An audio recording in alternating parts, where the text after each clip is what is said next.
church or risk eternal damnation? On the way out, I asked my friend, "What do you think of God?" He replied, "He is bigoted, fanatical, and cruel." Back home, I said to God, "How do you put up with this sort of thing, Lord? Don't you see they've been giving you a bad name for centuries?" God said, "It wasn't I who organized the fair. In fact, I'd be too ashamed to visit." So tonight, I hope that God, however we describe God or name the Holy One, would not be embarrassed to be here, but would be pleased to hear a group of people have gathered with humility and with a sense of openness to learning. Welcome to this event. This is the third in a series of Get to Know Your Neighbors, Hindu. We previously, as Interfaith Allies in Holland, sponsored Get to Know Your Neighbor Islam and Get to Know Your Neighbor None, as in checking the little box, none of the above. And we hope in future months to sponsor more similar panels, including Buddhism, Baha'i, Judaism, and perhaps one on Christianity as well. You can find out more about what Interfaith Allies are up to if you like us on Friendbook, if you friend us on Facebook, or sign up on the sheets out in the lobby for our mailing list. Following the questions from your moderators, you will have an opportunity to ask questions of your own, either by filling out one of the cards, their pencils and little note cards, or by texting to Interfaith 546. Is that right? Yes. That's right. Okay, those of you who text know what you're doing. Okay, I am Linda Neerman. I am the pastor at the First Presbyterian Church here in Holland. In thinking about tonight and Hinduism, I was taken back to the early 80s when I was a Peace Corps volunteer in Fiji. Fiji was settled by presently is about 50% Hindu and 50% traditional Polynesian folks, because the British, when they were in control of the island, brought indentured laborers from India, and so 50% of the population now is derived from those folks. The night that I left with meningitis. I was very ill. The night I left, it was the beginning of the Hindu holiday of Diwali, which is the Festival of Lights. And it's one of my last memories of being in that part of the world, is seeing all of those beautiful lights for this marvelous festival. With that memory and with my introduction, I would like to introduce my co-moderator, Zahab. Hi everyone, my name is Zahabia Ahmed Usmani. I am a Muslim Pakistani American, and I work for Kaufman Interfaith Institute as their program coordinator. Thank you all for coming and spending the evening with the Interfaith Allies Committee and our wonderful Hindu neighbors. The intention behind these panels is really to get to know folks of various traditions with whom we study, reside, work, and play. And hopefully are also our friends. Sometimes asking questions of another person's beliefs is hard, so we hope that tonight will give you a glimpse into the Hindu faith tradition, but more importantly, how these neighbors who practice Hinduism live out their beliefs. I'll give our panelists the opportunity to introduce themselves, but before I do, I'd like to share a quick story. So I grew up in Southern California and had friends of many faith traditions. But as we are taught to do, I never really got to know my Hindu, Baha'i, or Jewish friends, what they believed.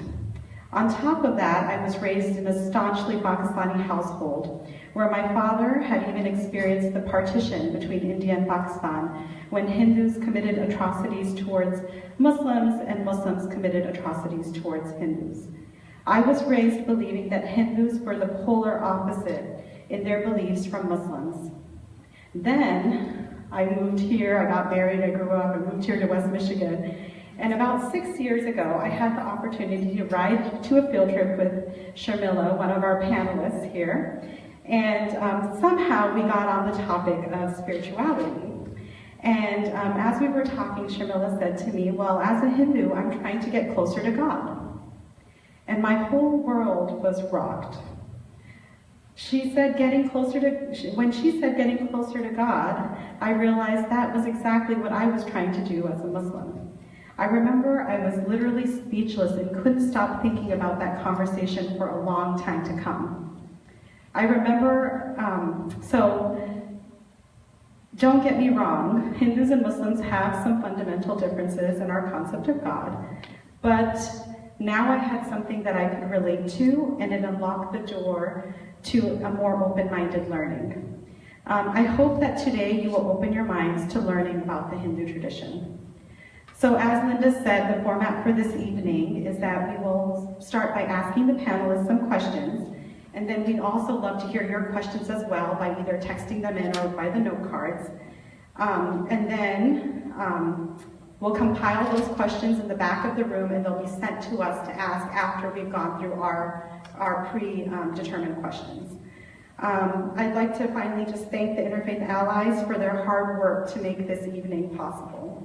You can find out more about us on Facebook, and then also by talking to some of the folks that are in the room that you'll see like on laptops and helping set everything up.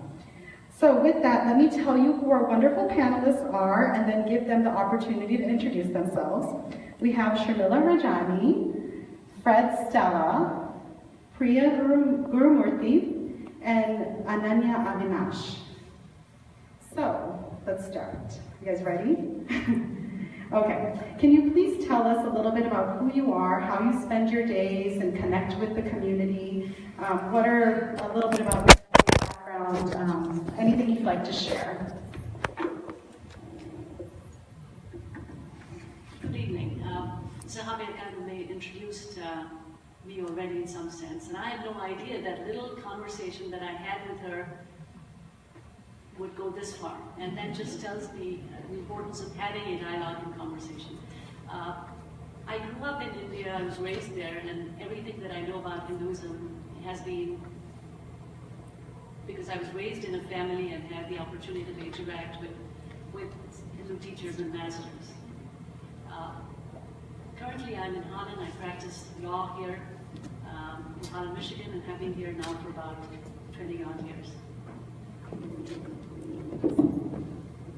Are you able to hear, or is that microphone a little low? A little low. Okay, Okay, how about this? All right. So my name is Fred Stella, and I am what we call the Pracharik of the West Michigan Hindu Temple, which is located in the Cascade Ada area. And Pracharik, in this sense, translates to outreach minister. So it's my job to bring the community into the temple and the temple into the community. I also do pastoral work, as most Christians would define pastoral work. I'm also on the National Leadership Council of the Hindu American Foundation in Washington, D.C. We are an advocacy organization. We focus on advocacy and community and education. And I'm also president of the Interfaith Dialogue Association, which is a program affiliate of the Kaufman Interfaith Institute that is somewhat responsible for this wonderful event tonight. And let's see, ethnic background. Okay, so I'm the only non-Indian up here. With a name like Fred, you can pretty much guess I'm not from India. I'm an Italian-American, and I actually started studying and practicing Hinduism when I was 15, and that was more than a few years ago, and I'm still doing it.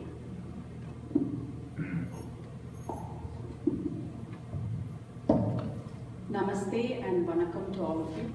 So firstly, I have to say thank you to Zahabia, and also I feel so blessed to be part of this community for even trying to do something like this to bring more awareness to about the religion. So I just wanted to say that this is not the way I dress every day. It's just like today I wanted to make it more traditional. So this is called sari, and I just wanted to wear it today. So I work as an IT manager in Yanfang, and I was born and brought up in southern India, Chennai. I've been here in Holland since 2002. My personal life, actually I have two poles in my personal life. Of course, my family. I have two boys, full of energy, 10 and 6. My husband works at Yanfang as well. He's a program manager. My other part of my personal life is basically engaging in community. So I have been I've been in the board for Ready for School for a while. I graduated from West Coast Leadership, which is a program run by the West Coast Chamber. And then currently I'm on the board for Tulip Time. So I'm helping Tulip Time bring, or I should say I'm helping bring diversity to the festival. So that's basically all about me. Do you dance as a boy or a girl? I'm not going to say, you have to come and look. Hi, I am really honored to be here, and I hope this is loud enough for everyone. Anyway, my name is Anand Avinash. I am a 25-year-old second-generation immigrant with Indian heritage. I appear to be the youngest one on the panel. I didn't want to assume anything, but I am. My parents grew up in India, moved here. I was essentially raised here throughout my whole entire life. So, you know, the amalgamation of Hindu heritage and ever-evolving U.S. culture helped shape a lot of who I am today. In terms of what I do in the community and professionally, I graduated a couple years ago from Michigan State University with a master's in social work.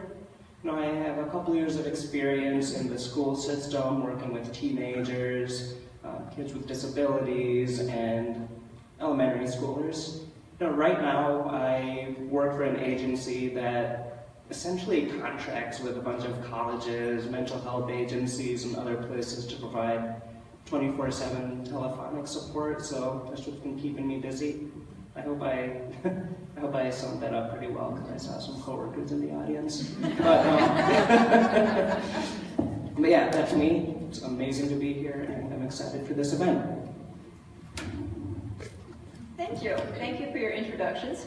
I have a disclaimer I want to be sure we pass on, and that is that these folks are representing the way they practice Hinduism, and they do not represent the whole of their tradition.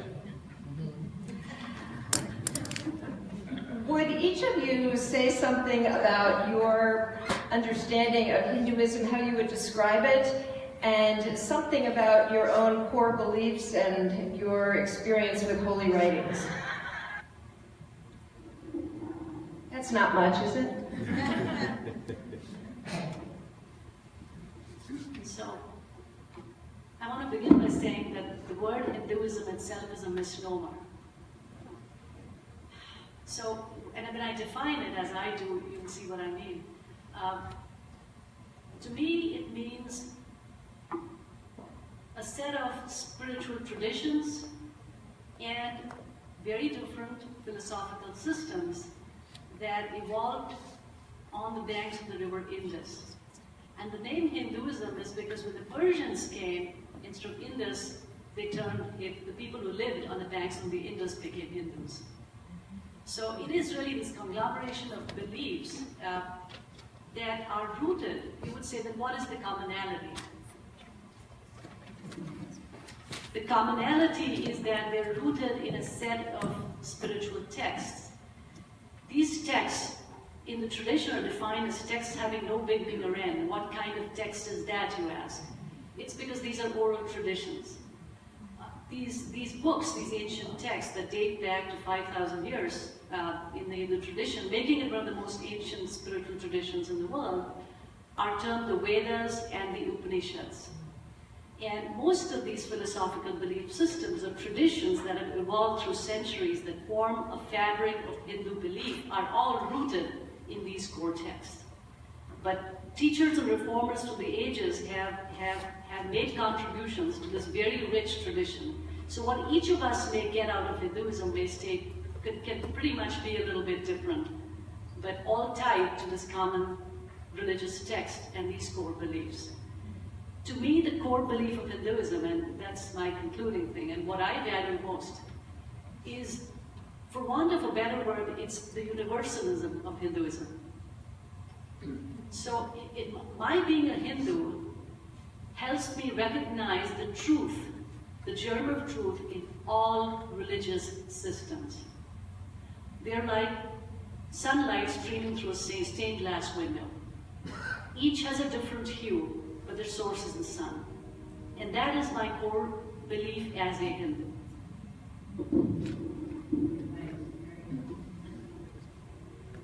Well, a lot of what she said, first of all, that is correct. I will add that the word Hinduism did not actually come into use until the 18th or 19th century. The original term for what we practice is called Sanatana Dharma, which means the eternal way.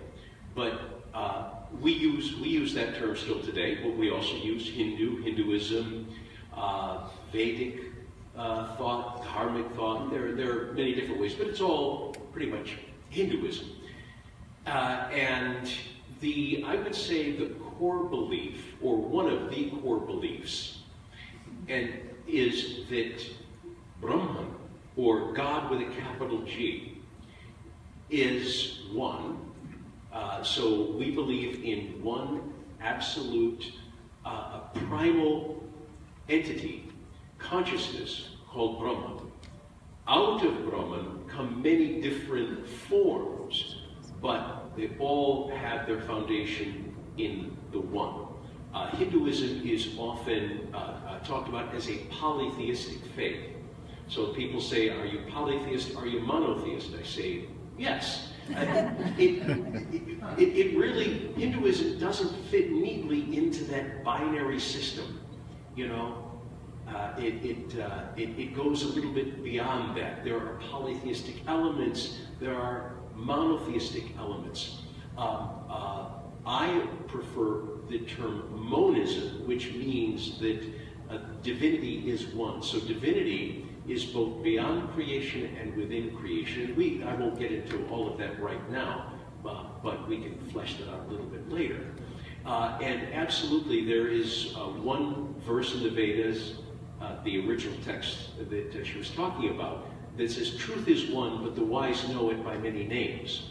And so we are taught to respect that which is true in all great religions, which means we are not a missional religion. We do not, as a rule, evangelize, except as of late, we at the West Michigan Hindu Temple, we have been doing some outreach to Mormons.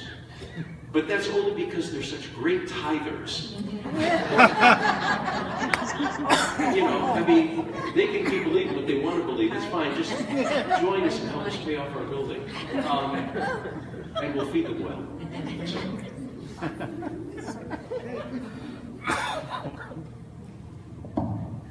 So, you know, I'm going to say, yep, what Fred said, what Sharmila said.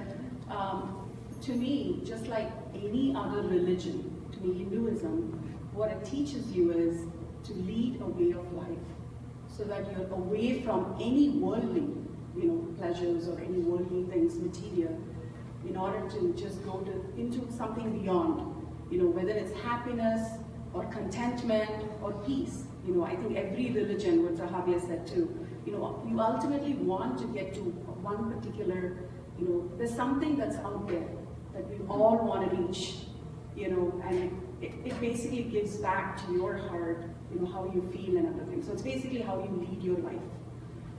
The belief that comes out, you know, very strongly to me is what's called karma. Karma is, you know, if you, in simple terms, it's Newton's third law. Every action has an equal and opposite reaction. So everything that you do, you're going to get back. Whether it's a good thing that you do, you're going to get back something good. In the same life, or in the next life. Because in Hinduism, you also believe in rebirth. So, basically they say how people treat you is their karma, but how you react is yours. So we strongly believe in that, and we want to do everything that it takes so that we do the right thing, without any expectations though, but we do the right thing. So that's basically, how I understand Hinduism. I have to be honest. When I grew up, with my parents, you literally follow what they do and beliefs, and you don't really ask a lot of questions. You're not supposed to ask a lot of questions. So you don't ask, why are we doing? A lot of questions like, why are we doing this? But as you grow up, and as we set up our own family, we tend to ask these questions and find out more truth to what we are doing. So, I'm glad we are doing this, which I think also provoked more of me digging into why am I doing this. So that's my total belief in Yeah. As a member of a family, that really resonates with me as well. I'd like to continue on that train of thought. So, growing up, I went to the temple a lot. I participated in many traditions with my parents and my community. And for me, a lot of Hinduism was learned by observation and, joining a lot of ritualistic practices. And, growing up, for me, it was less about the organizational structure in our town and more about how I can identify some creeds and thoughts into my own life. So, Priya mentioned karma.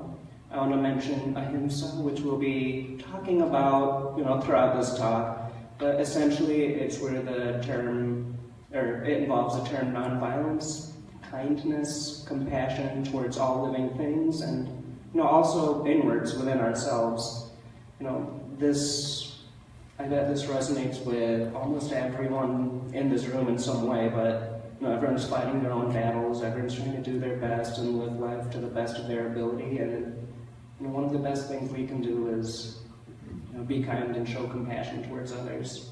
So that's a lot of what Hinduism is for me. We'd be interested in hearing what some misperceptions are about Hinduism that you hear from folks in West Michigan.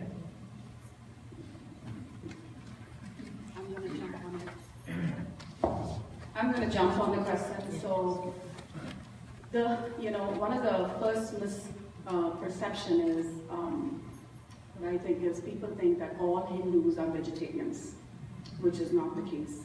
About 30 to 35% of the Hindus are really vegetarians. So that's something that I think, I don't know how that got into, but that's something that I know that people think that they are vegetarians. The second one is more regarding the bindis. I love when I go to Meyer and then someone is like so curious about what is that? What is that bindi? And what I feel is also there's a misperception that the bindi is worn by all married women.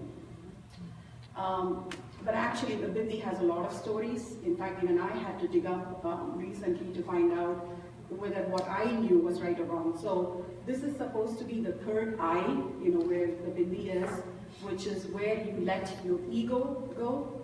So when you get married, you let your third or the ego go because you want to, build the togetherness as a family. So that's when you start wearing bindi, was one of the stories. So a long time ago, it started off saying bindis were only worn by married women. But recently, it's been changed. It's only like anyone can wear bindis. It's more like a design, young women would wear it, and so it's not like only married women wear bindis. So the other misperception is Hindus always pray. They have idols or they pray to idols. They have different idols that they pray to. So as Fred said earlier, you still, in Hinduism, you strongly believe in the single entity, Brahman. But then there will be different manifestations of that single, God. Hinduism believes that God is everywhere, in everything, whether it's, water. We have a separate, like Varuna, it's God water. God, you have air, you have a separate God representing air. So we have different forms of your manifestations that we pray to because we totally believe that God is everywhere and in everything. So that's also one of the misperceptions. I don't know if anyone wants to add. So, just to add to what Priya said about Hindus worshipping idols, and that is, I think that if you enter a Hindu temple, that's the first thing that hits you visually are these images, for want of a better word, idols or forms that you don't identify with, because they look, they look different. There are 4 arms, there's an eye. So the first thing, these are heavily symbolic. Each representation that you see in that image stands or allegorizes a certain feature. That's just a general thing.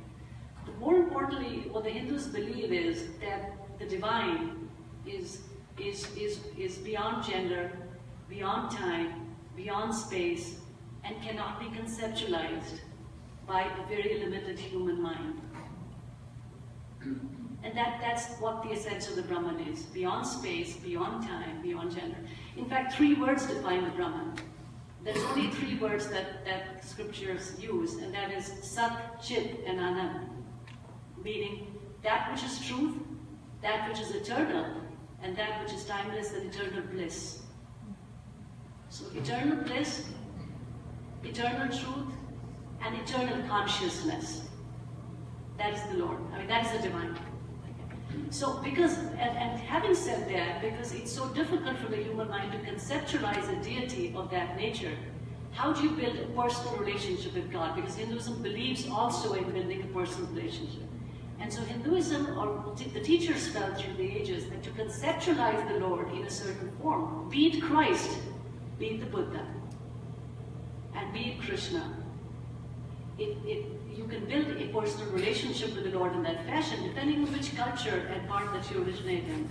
And that's what you see in the temple. So there's a story, a myth, tradition beside each of those images, but the spiritual truth that defines them is simply this. It is to help you connect with the divine in a form that perhaps appeals to you and that's part of your tradition.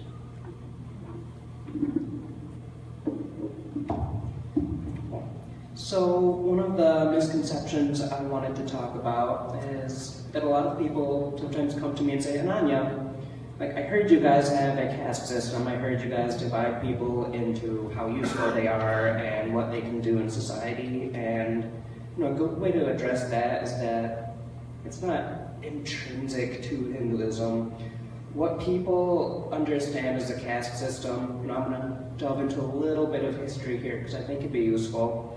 It was originally devised many years ago as a division of labor. So essentially there was a ruling class, teaching class, business class, and a serving class. Originally intended to help people, like I said, divide labor, live amongst each other, and kind of have a peaceful existence. Over time, through politics and just a lot of human nature, that became warped into more of a status symbol and focusing on, kind of divisiveness and a center of power. But that is really evolving, especially within the last 100, 200 years. I mean, with the introduction of India's constitution in the mid-1900s, like Article 15 of our constitution in India essentially states that you can't discriminate on the basis of a lot of categories, including caste, and people are trying to reduce the impact of that throughout history. So, like things like affirmative action, there's a similar idea called reservation in India, intended to give people historically from lower caste some upward mobility. So that's where that comes from, and essentially it's not a portion of their religion. I'd like to add a little bit to that. I want to mention I've got 3 things up here. I have just a few copies of this little booklet called Real Questions About Hinduism that's put out by us at Hindu American Foundation. But only, regardless of the fact I just have a few of these, I do have cards with our website on it, and you can find the electronic version on our website. And I also have these neat little cards there are elevator pitch called Hinduism to Go. And if you want to know the basics of Hinduism, if you just want to look in your wallet in case anybody ever stops you on the street and asks you about Hinduism, you'll have it at your fingertips. As far as the issue of caste, we recently republished online our caste report at Hindu American Foundation, and I think you'll find it very enlightening. Yes, it's true. There is a relationship between the division of labor and our foundational scriptures, the Vedas. At the same time, it was also a division of powers as well, similar to what we have in our government, making sure that one group in society does not have more power than is healthy for a society. We were talking before the panel, too, that it's really your temperament. The scriptures actually say it's your temperament and not your birth that makes you what you are. So technically, I'm a Brahmin because I do work in the field of religion and in intellectual pursuits. And also, some of the greatest saints in Hinduism came from the so-called lower castes, or Varna. We often use the term either Jat or Varna when we talk about caste. Caste is a Portuguese word, and it has a derogatory sense, but Varna and Jat don't necessarily. Of course, you can make it that way if you're a bigot, and it is true that there are people who've grown up as Hindus and have been very bigoted towards people of lower castes. But they're not being good Hindus. They're Hindu, but they're not good Hindus. As far as other things that you, misperceptions, first of all, a lot of people are surprised that somebody who is a non-Indian can be Hindu, and that is true. There is no rule or regulation about anybody joining Hinduism, even though we don't have an evangelization program. People who do come in, who want to become a Hindu, can become a Hindu, and it's actually very simple. We just talk you into tithing, and and really that's we give you a little piece of paper and you're on your way. And the only, but I also have to deal with a misunderstanding by West Michigan Hindus, because I always have to explain when a West Michigan Hindu gives me a plate of food, not to worry that I can handle hot food. I can handle the spice. And they're always so delicate with me. But no, don't worry about it. I can take it. So, other than that, I think I'm good. Thank you. We see the questions rolling in, so keep them coming. The next question for you all is, if you wouldn't mind, please sharing one of your favorite memories from your tradition as a Hindu, whether cultural or religious. Specifically this lifetime? You can take it however you want. I can tell Fred was just itching in his chair to make that joke the entire time, so congratulations. So, I'll start us off here. So, one of my favorite historical memories is to do with the deity representing the removal of obstacles. His name is called Ganesh. A lot of people new to Hinduism or who are not familiar to Hinduism might describe him as, like, I'm going to quote what has been said to me, the elephant guy, because, like, I think someone said, a lot of deities have, different features, and that's the one that people really associate with him. So, remover of obstacles. Growing up, we would have a bunch of different representations and figurines of him around our house. I think growing up, we might have had a figure in every single room. And that was always a really nice thing. It was a nice reminder to focus my energy somewhere positive in the morning. Just a reminder that I was a part of something bigger, a reminder that, my family's always there for me. And, we even have one in each of our cars. And like, a quick example of how some of that positive energy is manifesting from my memories is that About a year and a half ago, I was in a pretty bad car accident, and my dear father actually, the next day after the car had been delivered to the car place, wherever you take cars after they're a wreck. Body shop, yes. I do know words, thank you. I really appreciate it. So he managed to dig out the figurine, and now it's in my current car, and I just take that as a representation of love and just continued goodwill. So that's mine.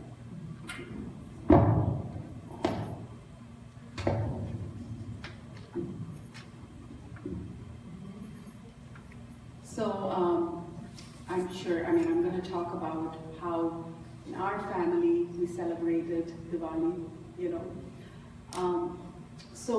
I can remember, like, in India, when we talk about fireworks, it's actually called crackers.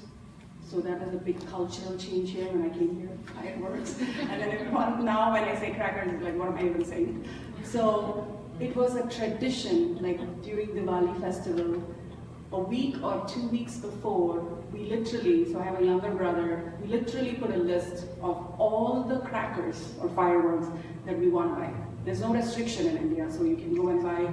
In fact, I cannot even believe that I went to a store and asked, can I buy like 1 box of atom bombs and 2 boxes of hydrogen bombs? So that was like, so we buy the crackers, and then the night before Diwali, it's a big deal of, you know, bursting all the fireworks.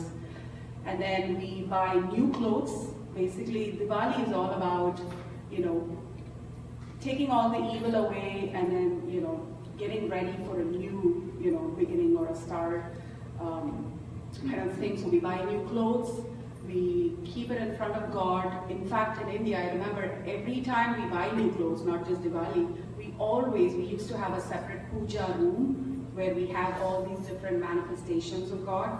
So every time we go and buy new clothes, we always keep it in front of God before even we wear it. So Diwali was also, so we buy clothes, keep it in front of God the previous night. The morning, I mean, this is something I won't continue, but we get up like 3 o'clock in the morning before the sun rises, and then we in fact take oil bath, and then we go in front of our elders. So that time my father's elder brother was with us.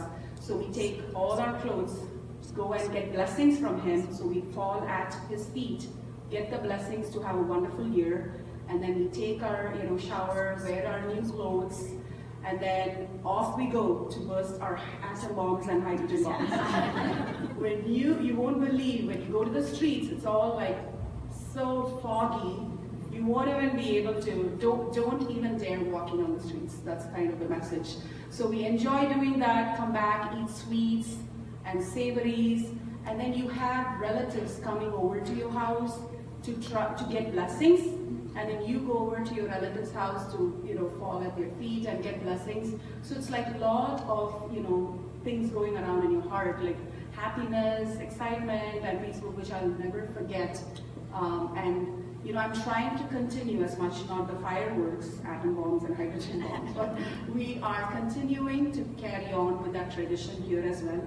We will meet with our friends, we will burst our, you know, fireworks, we'll buy new clothes, in the morning we'll take the shower, pray to God, do the sweets, share the sweets so as much as possible, and then, you know, just feel that tradition even today. So I'll never forget, you know, those days of Diwali. Memories from your past life, Fred? No.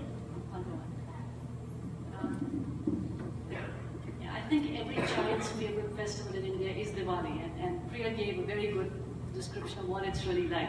It comes at a beautiful time of the year. I would kind of describe the weather as early fall, when you can be outside. Every house is illuminated, be it candles, oil lamps, electric lights. And also, in front of every doorway, and I don't want to say every because this is, you know, most doorways, there are people hand draw beautiful, intricate patterns outside the house.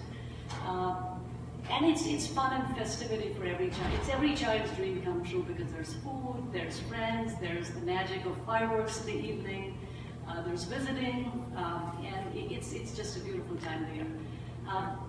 Another memory, so two memories. I mean, obviously the memory of Diwali, exactly as Priya describes it. There are differences between the way that Priya talks about the celebration and the way it's done in the north. We don't have to get up at 3 o'clock in the morning. Everything for us just started, it started at whenever you woke up. It's preceded in the part of the world where I come from by 7 days of dancing and music. It's called Navratri, which is, again, every evening there's a community dance that happens. Anybody joins in. It's just a folk dance. There's a rhythm and a beat. You don't really essentially have to know anything. So every evening the community will gather for 9 days, 9 nights, to celebrate the festival, and it culminates in this Diwali. And again, it's just music, dancing in the evening. And it's a big time of year. Most people do have that week off. And it's very interesting because those 7 nights of dancing are really dedicated to a Hindu form of divine which is female, and which is a source of tremendous energy, knowledge, intelligence, intellect, wealth, everything you can think of. And that culminates in a celebration of Diwali, which is a story of, which, not going into detail, it's just the story of the Hindu deity god Ram and how he, victory of good over evil. Just second festival, which is very different from Diwali, is a festival it's called Janmashtami. It celebrates the birth of a Hindu deity called Krishna. There are interesting parallels to the Christ story because the day begins with fasting. Because there's a period of trial and tribulation that the family goes through before the birth of the divine child. Tremendous trial and tribulation. And similar, references to how people were sent out to kill the divine child and so on and so forth over time. So there's a parallel there. And so it begins with fasting, or only certain kinds of food, pretty much like Lent, are eaten at certain times. You avoid some things. What we would do typically is, we would do a reading from another Hindu text called the Bhagavad Gita, which interestingly for us as children, we didn't understand so much, but at that point there was a description of the divine and the power and the energy of the divine. And that always fascinated us. That's in one portion of the Gita, it's called the Vishwarup Darshan, or the divine encompasses the whole world. But as children, we would be waiting for the reading to get done so we could have the special meal. Which it was fasting, but you had special treats, the things that you could eat and couldn't. And it culminated at midnight with really the birth of the divine child. At which time you celebrate the birth of the divine child, who has come, so to speak, to dispel darkness and evil and to spread light. So very interesting parallels that I saw. And those were my favorite memories of two festivals. I've been sitting here thinking what great memories. I'm not going to talk about any of the holidays. There's something that gets into your DNA when you celebrate these wonderful festivals growing up as a child. And I did not celebrate these festivals growing up as a child. I celebrate them today. There's something that's really powerful when they go back your entire life. But what I wanted, one memory, I can't say that it's my favorite, but it's the one that comes to mind right now, is actually the wedding of Shimala's nephew in Mumbai. Her late sister invited my wife and me to India. It was our first trip to India, and it was so powerful in so many ways.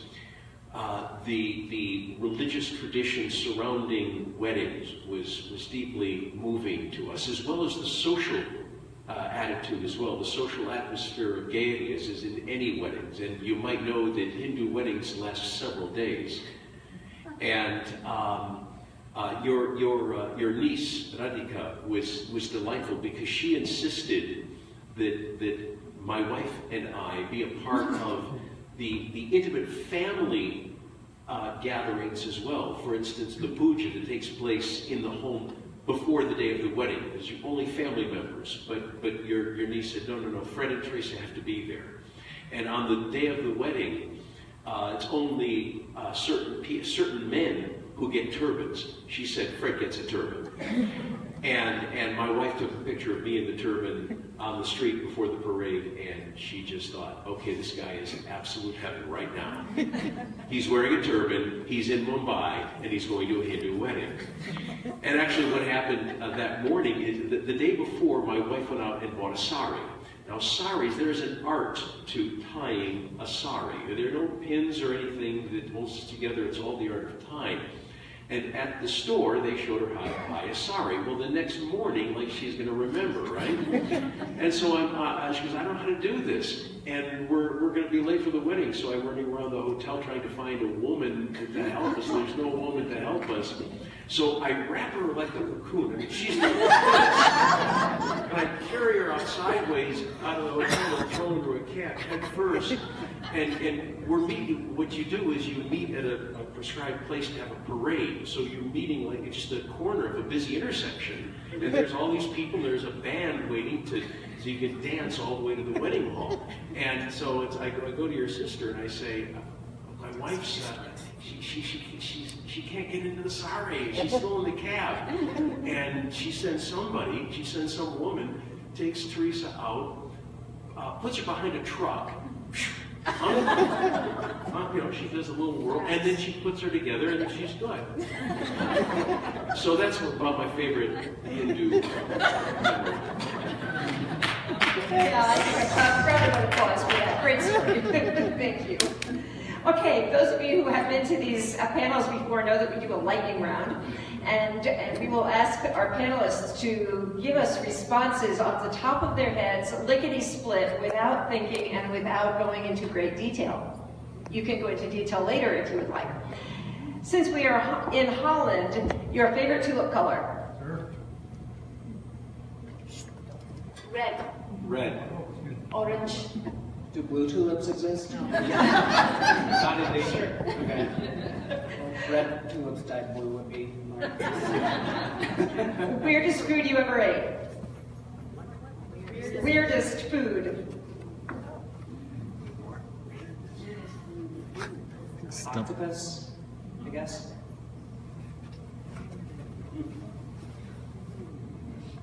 That's a stumper question, huh? Yeah, it is. Okay, we'll skip it. Most interesting place you've been or would like to go?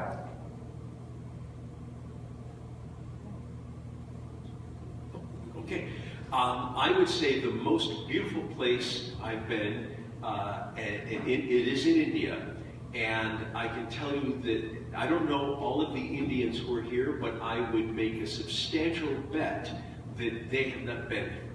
It is the state of Arunachal Pradesh. It is where they say the sun rises in India. It butts right up against China and Tibet, and it is absolutely stunning. I called my wife from India and I said, honey, I am in Tuscany on steroids. So I would say Taj Mahal. I've never been there.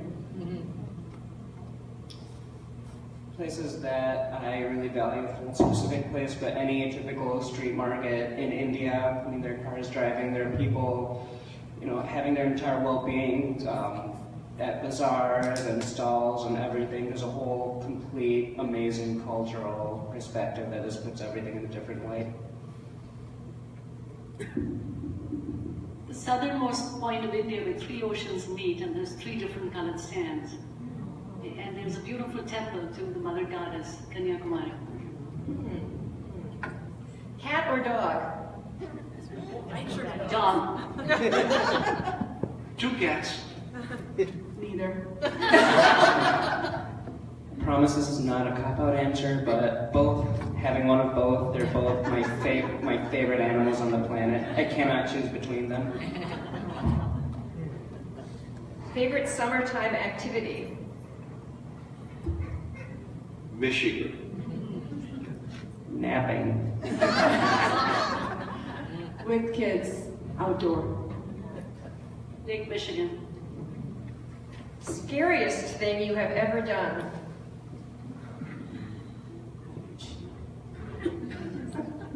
That you can tell about? Not going to say marriage. propose. And not because I thought she'd say no. You know, I should say marriage. Only in retrospect, right? I'm going to piggyback off of all of these. I'm going to say the relationship too, both scary and meaningful. There's something about being very close with a life partner. It can be very, allowing yourself to be very vulnerable. It can be scary and humbling. And my husband tricked me into sitting on this roller coaster, which he promised was not going to be anything like I thought it was going to be. I'm not going to forgive him that way. Your favorite Halloween costume?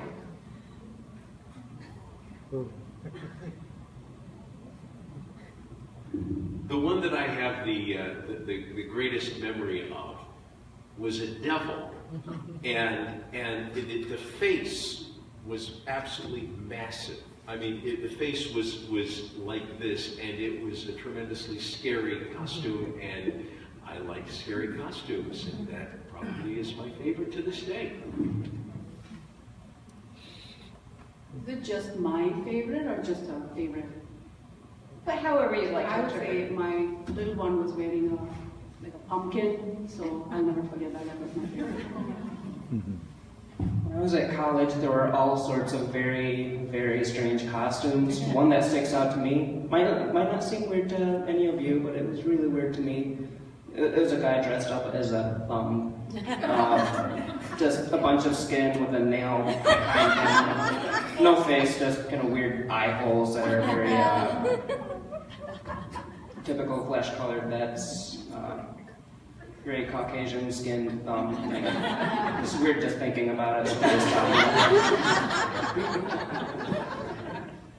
Okay, last lightning round question: sweet or salty? Salty. Salty. Sweet. No, a little bit of both. Thank you all for playing along with that. We're going to go ahead and move into the questions that have been submitted by the audience. So maybe if just one of you can answer these, so we can. There's quite a few of them. So maybe Fred can take this one. Can you explain reincarnation? Did you say me? Yeah.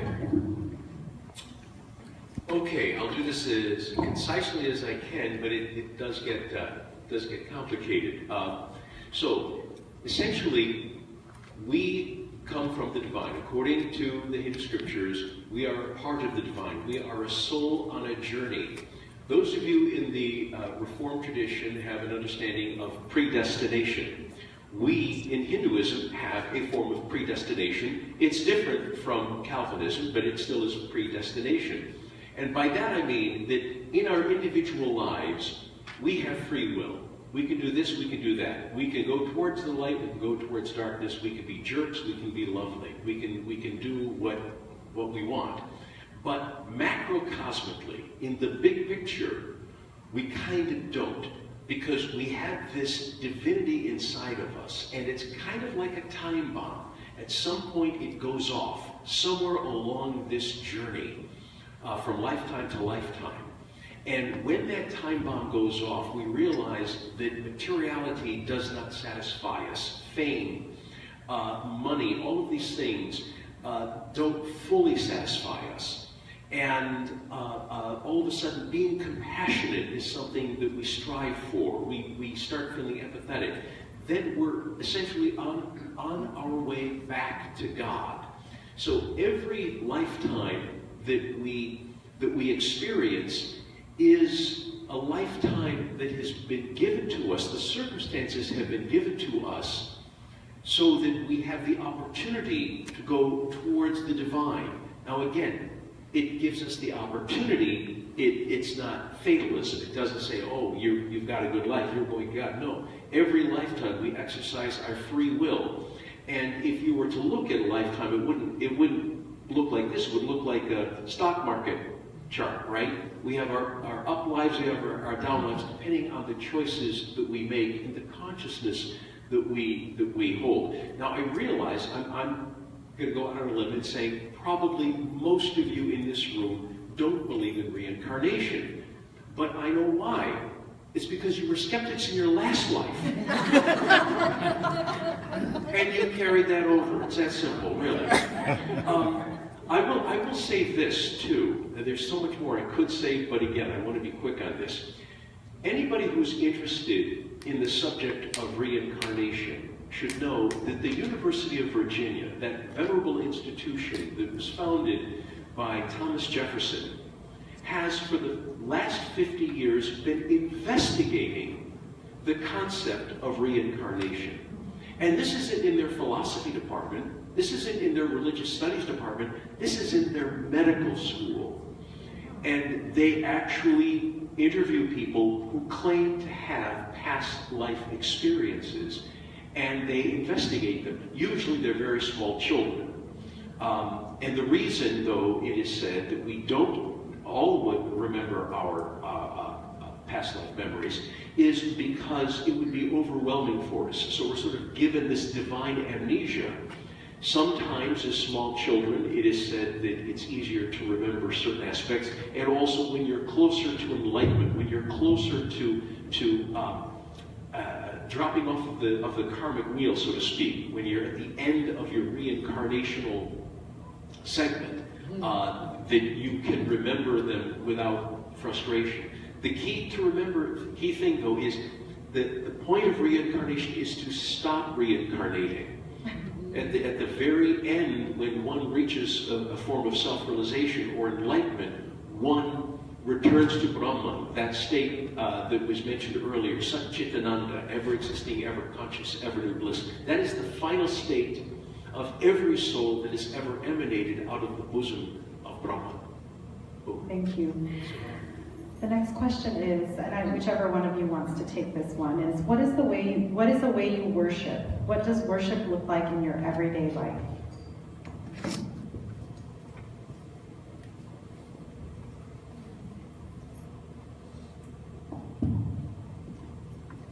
So, as I work full-time, I'm going to be very honest. When I was in India, my mom used to, go to this puja room and pray every day in the morning and then go to work. So my life today is, it gets busy in the morning with 2 kids and everything. So when I come back from work, I don't have a puja room, but I have a small, where I have all the manifestations, and I light the diya or the lamp, and I take like 5 to 10 minutes to just, pray, thank God more than anything, just thank Him and thank, how the day was, basically. So I make it a point to do that, and I pretty much request, my kids, try to do that whenever they remember, and that's basically my form of worship every day. Thank you. The next question really has 3 parts, so I'll ask all 3 of them. Where did the foundational scriptures or core texts come from? Are they divine in origin or human-made? And who is Krishna?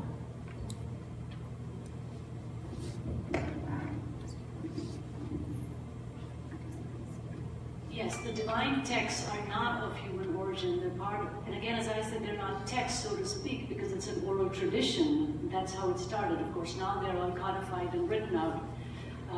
Very interesting, the divine texts are often in the form of philosophical discourses, in the Socratic tradition often, sometimes, between philosophers, based on premises. So that's very interesting.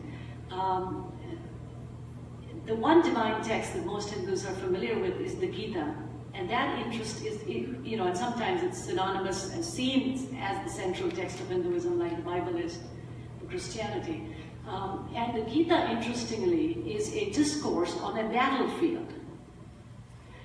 It is, in the story, it is an actual battlefield, but you can allegorize it as a story of life.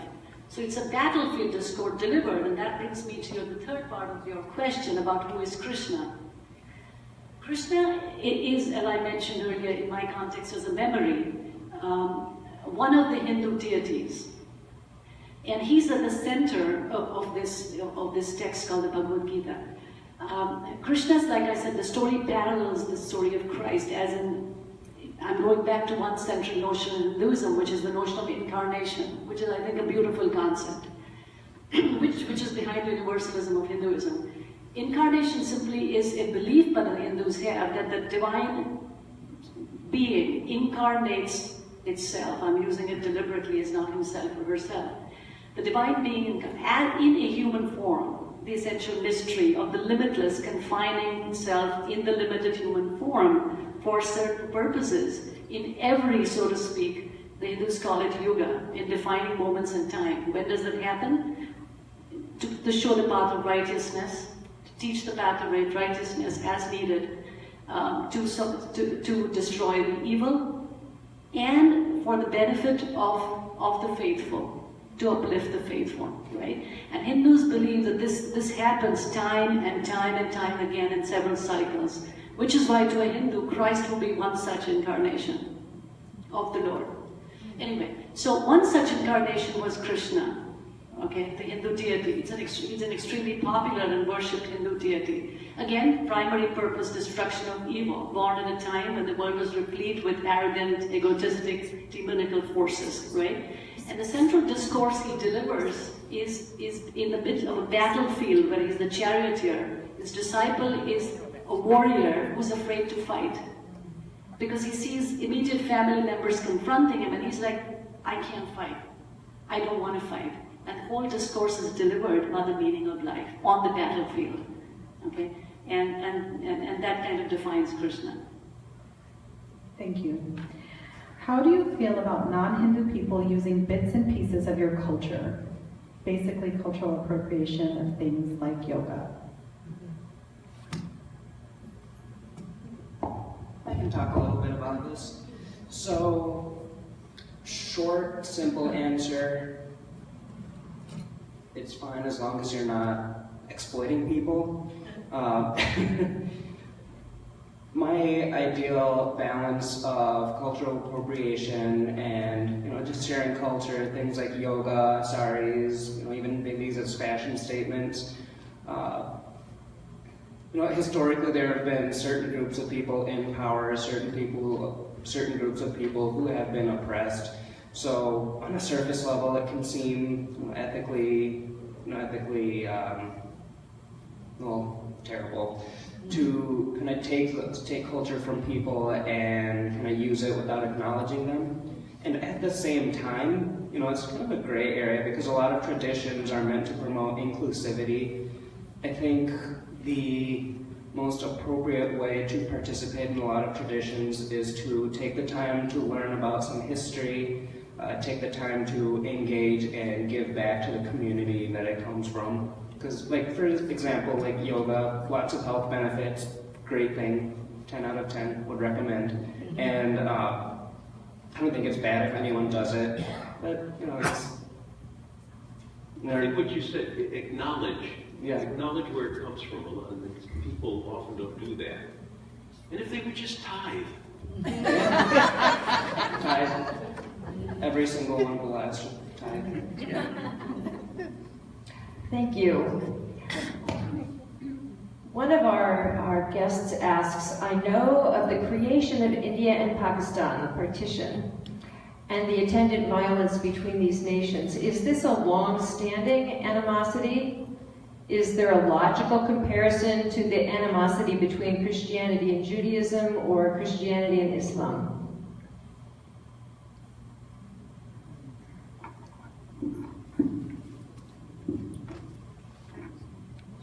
No, I want to say no. There are differences. So, the Hindu-Muslim, as most conflicts in the world, it's heavily politicized, okay? It's heavily politicized. History is rewritten and interpreted in Bollywood, in movies, in popular culture all the time, right? That was not historically a fact, none of that. There was, interestingly, the Muslims came as, they came as invaders and conquerors for the native people. But they didn't, so to speak, plunder, loot, and go away. They were integrated and absorbed in the fabric of Indian society completely. Kings intermarried. And the most kind of well-known people, you mentioned the Taj Mahal, were the Mughal dynasty. And if you look at that architectural style, it's a beautiful incorporation of Hindu and Islamic architecture and forms. What does happen later on in India is, and that is partially the whole thing of imperialism. The British occupied India for so many hundreds of years. The British politicized this whole conflict between Hindus and Muslims, played them against each other, as imperial powers do to stay in power, right? And current politicians continue to do that. Culturally, Indian Muslims will have far more in common with Hindus than they would with people, because these are cultural traditions, and they were people in the Middle East. But the sad truth, as everywhere else, is that the differences get highlighted. Ethnic wars and conflicts become very common, sadly, but historically not so. No, the religions are not antagonistic. At least the dynasties of Muslim rulers never saw that as such, and neither did the Hindus, who were the priests, musicians in their courts, and their ministers. Thank you. Okay, if each of you could maybe answer this briefly. Have you felt welcome in West Michigan? If yes, what has been welcoming? And if no, what can be done differently? Did she say all of this could be? Yeah, if all of you could just briefly answer, I mean, Fred, you know.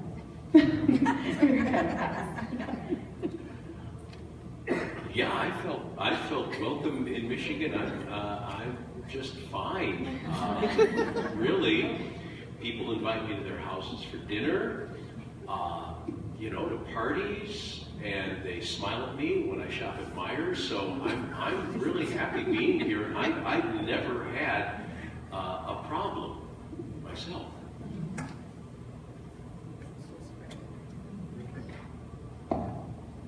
That's just Fred. That's my Fred.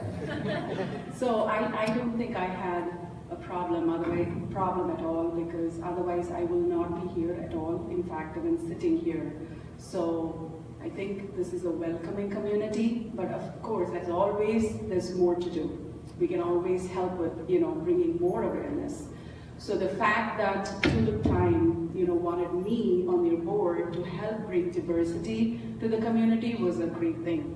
The fact that Ready for School wanted me on the board, and so I think, this community is being like warm and welcoming. At the same time, I think it's also our duty to ask questions and also engage ourselves. So it's kind of both ways, and I think it's been great. I'd like to jump in here too. So my answer to the question, a little bit of both awesome and a bit awkward at times too. Oftentimes I might be the only person in the room with my color of skin, my cultural background. It can be super apparent if people come up to me and make assumptions and judgments about the way I live, about my personality, about any of my struggles. So that has been a constant throughout my life. And also, at the same time, West Michigan, lots of West Michigan has been really welcoming. All of those negative experiences have been equally, if not more, balanced out by people being very inclusive. Even events like this meant to promote dialogue and understanding and just some mutual respect.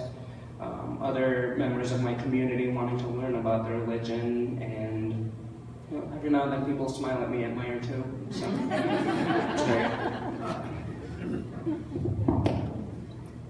So I agree. My husband and I have been here for a great many years, 2000 now. We've always felt very welcome, and Ananya is right. We've been to gatherings where we turn around and we realize we're the only people with brown skin. But I don't think, and I don't know if I'm seeing this differently, that we've ever felt sensitized or felt unduly sensitive, or maybe made to feel unduly sensitive. Not so. I think Holland has been very welcoming. It's a very welcoming tradition, and we've always felt comfortable, happy, and this is great.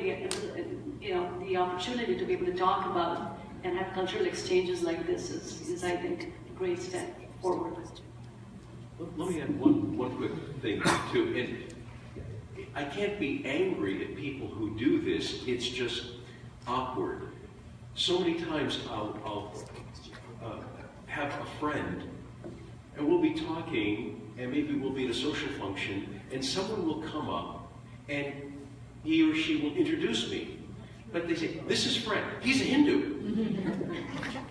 and feel so bad for the person to whom I'm being introduced, because it's like, okay, what am I supposed to say to that? I guess we're still exotic enough that, you know, people are impressed. People get to be impressed that they can say they know someone in the Hindu community. But that's a minor complaint. I think this question has been sort of answered, but is God omnipresent, including in all of us? I see nods. Yes. What was the last part that you? Including in all of us. Yes. Okay.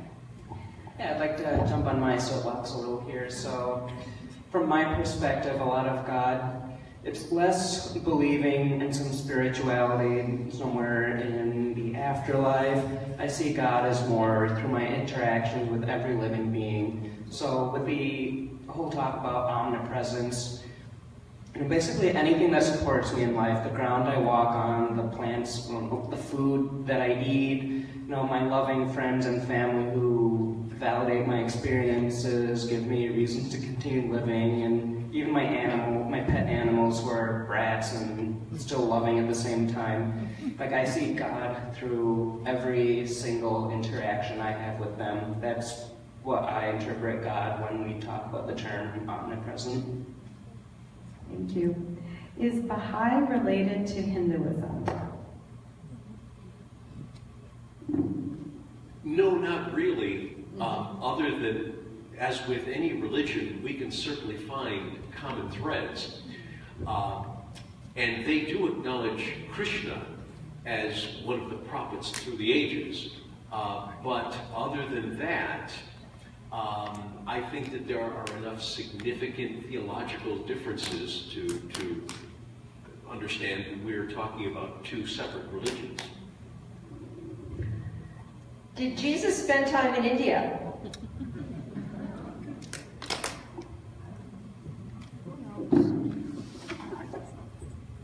About the historical fact. Jesus didn't, but St. Thomas did. So St. Thomas came to the southernmost tip of India, and India still has the oldest Christians in India are Syrian Christian. So St. Thomas had a presence. The co-founder of the Jesuits, St. Francis Xavier, along with not Ignatius Loyola, St. Francis Xavier came to India when the Portuguese had a presence. So that I can answer. Did Jesus come to India? The spirituality that he defined is definitely part of what you might call the Indian tradition. Yes. So I would say in spirit. I would agree with Sharmila too. So I went to school, I went to a Christian school, Christian college, and everything. So Jesus is basically, I've been like, you know, even like when I go to school, I've gone through Mass and everything. So I think just to second what she just said, he has been in India in basically the spirits and his teachings for sure. Even I'm aware of everything, you know. Thank you. There's a comment from the audience. We all have so much in common. Thank you. And then also another question. Could you share a few words about the caste system as it presently exists?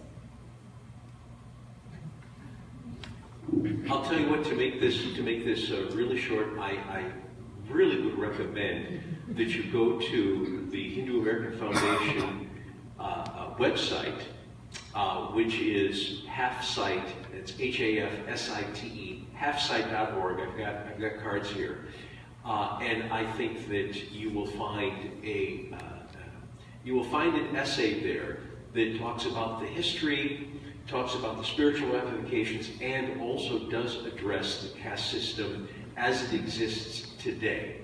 I think we can probably agree that the hard and fast, the rigidity that we often think of when we think of caste can exist in like small villages more often than in cosmopolitan areas.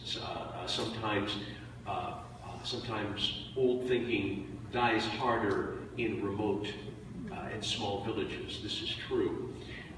But from what I am gathering, it's a much more enlightened society. But really, that report, and the report is very honest and has been critiqued by people within and beyond Hinduism, scholars within Hinduism and scholars who are not Hindu, and I think it's a very fair assessment.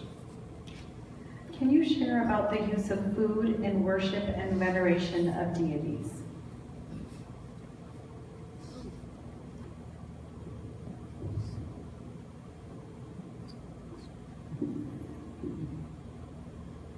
Okay, so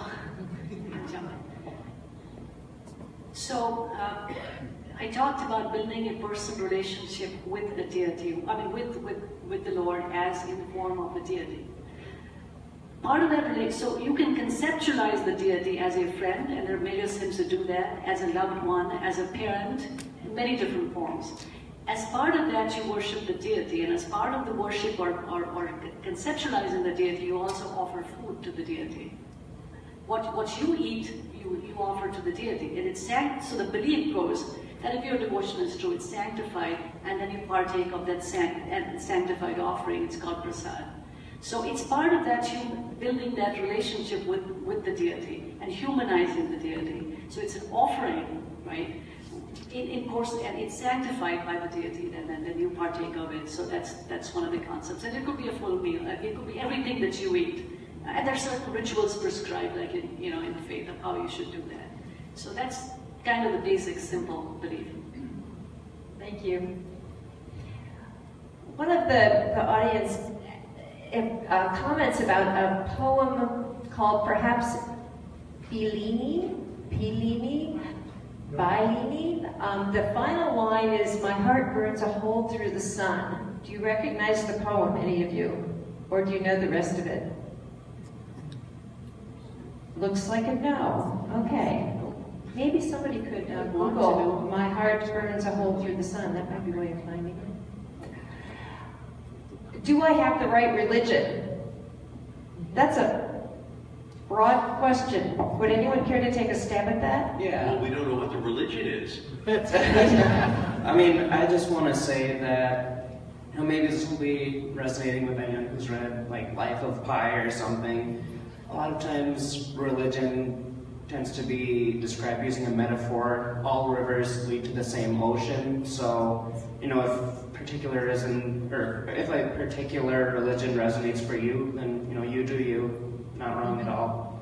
Hinduism in particular is very accepting and of a lot of different ways of life. I would say, if you're a Scientologist, no. Fred, there are two questions here for you, so you have 1 minute to answer them both. What inspired you to practice Hinduism at age 15?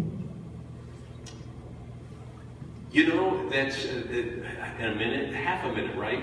Okay, very quickly. I can't explain it. I was raised Roman Catholic. I started having questions that were answered, but not answered to my satisfaction around the age of 13. I still maintained a sense of spirituality, but I didn't know how to feed it. I took a world religions class. I always tell people, don't ever worry if your kid takes a world religions class, he's not going to convert. I never tell them that I did, but I'm a rare exception. But it took me a very long time. I didn't become a Hindu at 15. I started studying. I started incorporating a couple of practices, spiritual practices, such as chanting, and reading the Bhagavad Gita. But I didn't fully commit until I was in my mid-30s. So, as my wife will attest, it takes me a long time to commit. But once I do, I am there. What's the other one? The other one is, do you hold sessions at WHMI for young teenagers or of Indian origin to help them with their identity of their religion? Do you mean the temple? Yeah. I don't know that this is what it says, WHMI. It should be T. Okay, Anyway, sorry.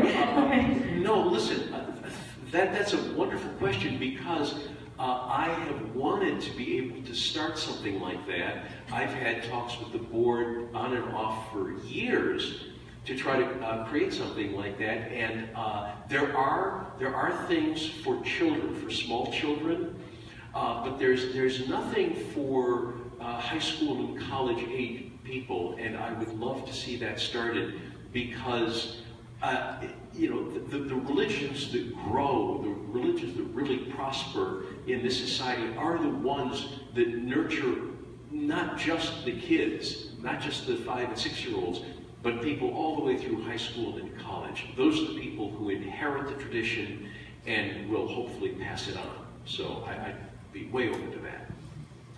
Thank you all so much for sharing yourself and sharing your time with us.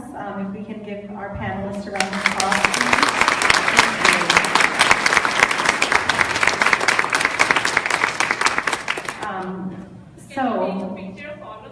we will. We'll do a picture. We actually have to be out of this room at 8:30, unfortunately, but before we leave, I'd just like to remind everyone here that this event was sponsored by the Interfaith Allies.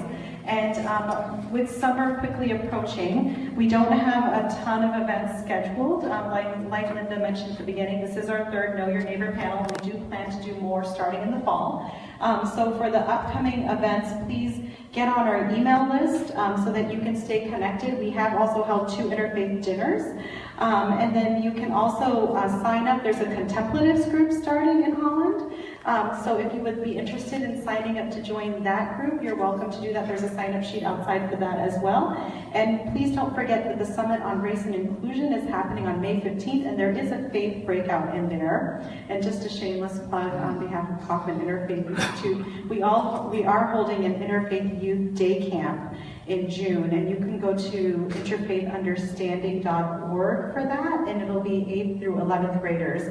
So a great way to have your kiddos do some service work together with other kiddos, learn about and visit actual places of worship that will be out of the Kent ISD, a 4-day camp in June 18th to 22nd. So, yeah. Real quick, I would like to just throw out that we do temple tours, as I mentioned, and that is kind of what I do there. So if this group, or if you're a member of a group, a church group, a school group, a groupie group, I mean, any organizations, we would love to have you get in touch with me directly, and we can set up a time that's convenient. And I promise you, if you haven't been to the Vatican, probably the most colorful house of worship you will have seen.